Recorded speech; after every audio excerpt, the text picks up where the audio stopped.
Tram শব্দটা শুনলেই যেন একটা পুরনো কলকাতার গন্ধ এসে লাগে। ধীরে চলা, ঘণ্টি বাজিয়ে আসা, শহরের কোলাহলের মধ্যে এক টুকরো শান্তি। কিন্তু জানো কি, এই ট্রাম শুধু এক গাড়ি নয়, এক ইতিহাস, এক সময়ের সাক্ষী। আজ যেটা ধীরে ধীরে হারিয়ে যাচ্ছে, এক সময় সেটা ছিল শহরের হৃৎস্পন্দন। 1873 সাল কলকাতার রাস্তায় প্রথমবার ট্রাম চলে, তখন সেটা ঘোড়ায় টানা। 1890 সালে আসে ইলেকট্রিক ট্রাম, ভারতবর্ষে প্রথম। আর হ্যাঁ, সেই কৃতিত্ব কিন্তু শুধুই কলকাতার।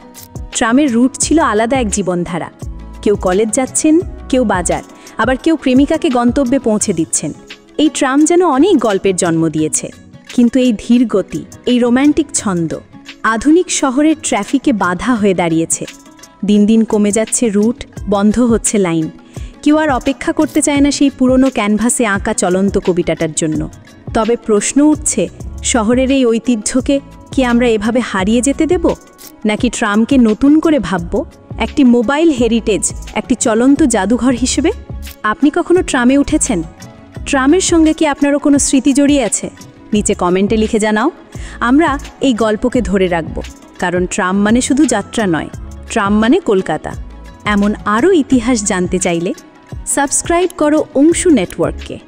ইতিহাসকে জানো, বোঝো আর ছুঁয়ে দেখো নতুন দৃষ্টিতে। Anshu network, deeper stories, wider views.